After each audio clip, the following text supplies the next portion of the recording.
Okay, so this is a second video. If you hadn't seen the first video, go find the first video on mindset of the way of the warrior.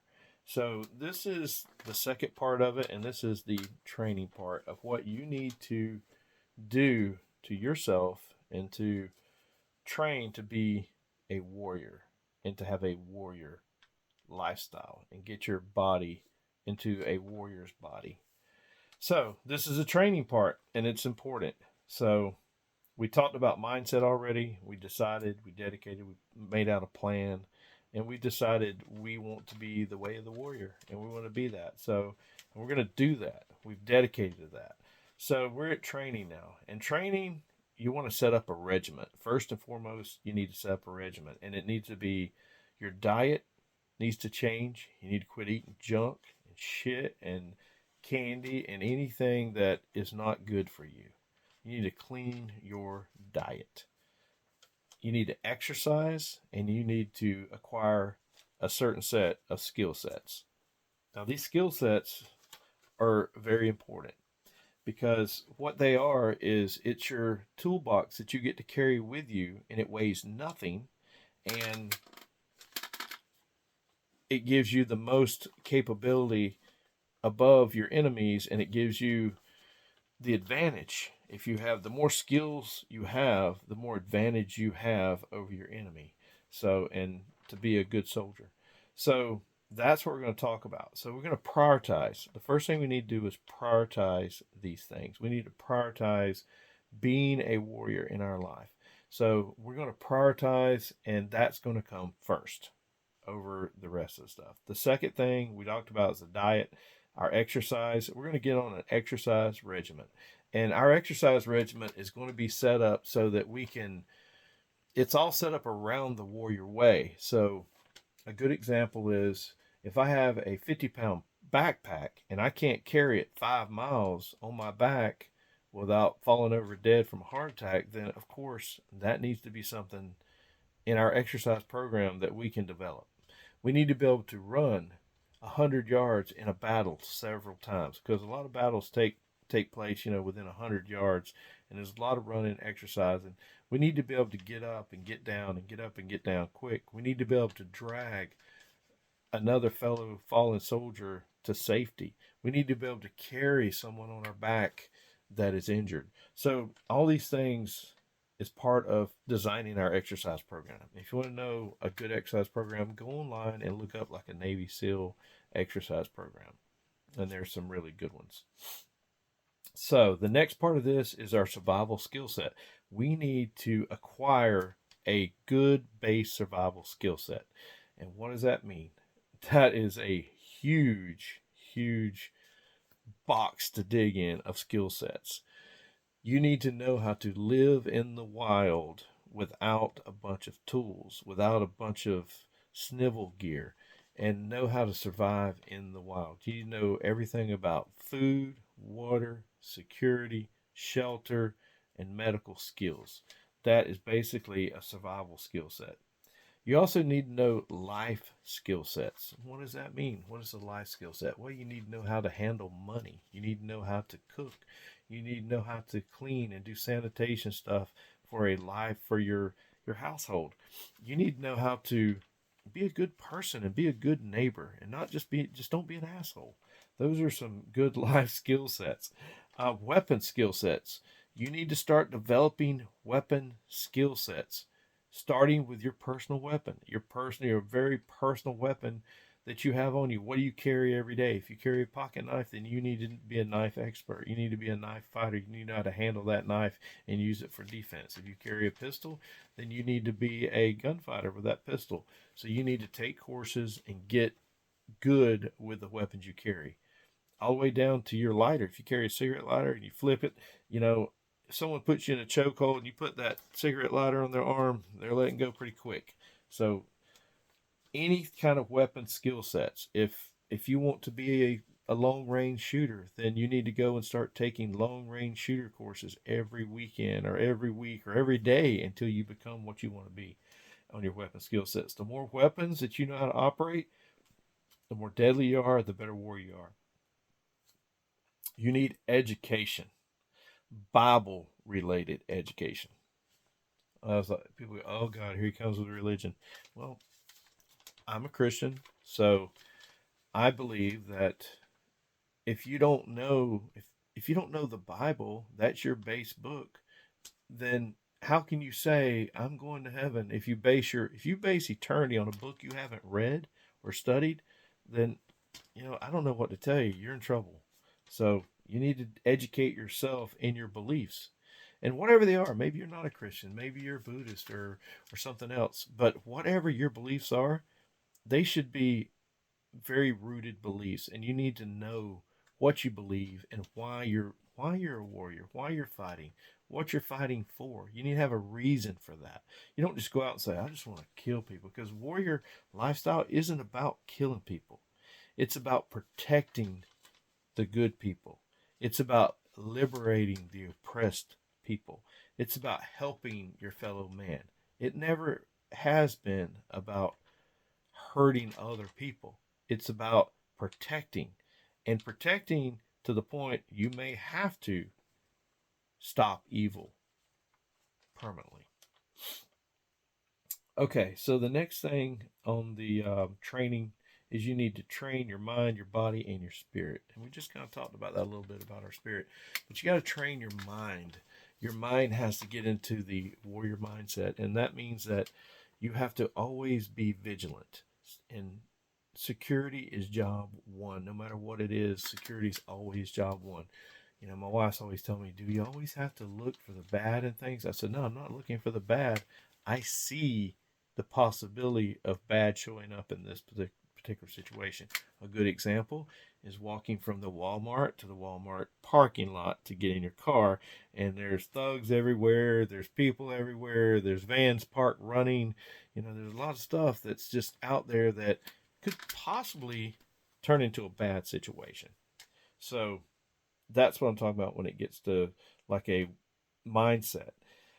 Your spirit, you have to think about the one thing that is certain is we are all going to die. Everyone is going to die, but not everyone really is going to live. So you need to live. You need to tell yourself, no matter what happens, I'm going to eventually die. But they're going, if they ever get into a fight with me, they may win, but they're going to surely understand that they were in a fight with a warrior. And my mindset is, I know God and all the angels are always watching, and I want them to look down and go, wow, he's doing what he's supposed to. He's doing a good job. He's making us proud. So that's your spirit and the mindset of that. Your prayer training. Prayer is so huge in a warrior's life, because without prayer, there is no direction. There is no request from higher for help. It's kind of like if you're calling in airstrikes and you get on the radio and you're calling in airstrikes, and all of a sudden an A-10 or Apache shows up and they bail you out. Well, prayer's a lot like that in life. It's talking to a higher power. It's begging a higher power to help you. It's being humble and understanding that there is something out there greater than yourself that you really need to connect into. It's your eternal Father, and you need to talk to your Father. So prayer is so important. Mental exercises. Mental exercises. Oh, I suffer from a lot of PTSD, and I have spent a lot of time trying to fix that. And here we are, 3 or 4 o'clock in the morning doing videos. So what does that tell you? But anyway, mental exercises. A good mental exercise is can you control your own mind? And what does that mean? How do you control your own mind? Well, here's a good example. Close your eyes and try to envision a completely clear white room with nothing in it. Nothing. Just a white room. The door's white, the window's white, everything's white. And don't let another thought come into your mind for 2 to 3 minutes. And that is hard to do, because what happens is while you're sitting there you'll start thinking about other things. You'll start hearing the dog bark. You'll start thinking about your dog, or you'll start thinking about other things you did during the day or whatever. But you need to just clear your mind and only see that white room. And then when you get that clear and you can see that white room, then try and envision a table in that white room and make it a certain color. And keep that table, only the white room and only the table, and have it to be a certain color. And now that's really hard because you start thinking a table, then you want to add chairs, but nope, you just want a table in a white room. You want to add it at your speed and your discretion. You don't want anything to intrude on your thoughts, and that is hard to do. And you slowly build. You can do things, you can practice this and try to do it for 5 minutes at a time, or 10 minutes at a time, and just see if you can do it. And without interruption, without letting anything interrupt your mind. And that's hard. So those are exercises for you. Just a little tip of the iceberg, because there's a lot to that. But you can look more of that up. Make yourself an expert at your craft. Man, this is a huge one. When I was a warrant officer, they always said, warrant officers are experts at whatever you do in life. Make yourself an expert at that. And that is, that's so important. If I go to buy a car, my wife's like, you do months and months and months of research before you buy anything. I said, yes, I do. I know more about that car than the salesman does. If I'm operating a weapon system, I know everything about that weapon system. I can tell you, make yourself an expert on no matter whatever you do, make yourself an expert. If you want to be a pilot, then be a professional pilot. Know everything there is to know about every aircraft. Get the Dash 10 down, get the manual down, and memorize it cover to cover. Don't be a half-ass type person. The next thing is teach others things you learn along the way. And this is important because when you teach others, you also learn more yourself. It's like a deeper learning. You know the subject really well, but when you start teaching others, you know the subject even deeper. And you start seeing the subject bounced off of another human being, which also shows you other angles of the subject. So that's an important one. Humble yourself. There's always something different than what you think it is. And what does that mean? If you're out learning something, humble yourself and learn it. Don't go in there going, well, I know how to shoot, or I know how to fly this plane. I am a good pilot, blah, blah, blah. Don't do all that bullshit. Sit back, shut your mouth, open your eyes, open your ears, and take everything in. And if you see something that maybe you don't agree with, just note it. But don't sit and become an ass and argue and all this. Just learn. Maybe you learn that is not the class you want to take anymore. Maybe that's what you learn there. But at least you're learning. If you shut up and learn, sometimes that's better. Sacrifice time to learn. If you sacrifice pleasures and you make sacrifices to learn new things, you will be happy you did that in the end. Because now you feel like you've made an investment. And that's why I think that people want to see people that went to college, and the Army wants college people to be officers and stuff, because they know they have sacrificed some time for something. And it might not be anything but, bullshit basket weaving or whatever. But at least they got up and they went to a class and they had a routine and they sacrificed a couple years of their life for something. So it tells them that this person can sacrifice something for something. So sacrifice your time to learn. Go take a class during the week. There's a lot of classes offered here and there. Go take a pottery class. Go take a photography class. Go take a basket weaving class. Go take a shooting class at night. Go take a shooting class on the weekend when you're supposed to go to the beach. Go take a first aid class. Go take a stop the bleed class. There's so many great training out there now that I didn't have when I was younger. But go take some classes. Hold yourself to a high standard. Hold yourself to a high standard. that's it, you know.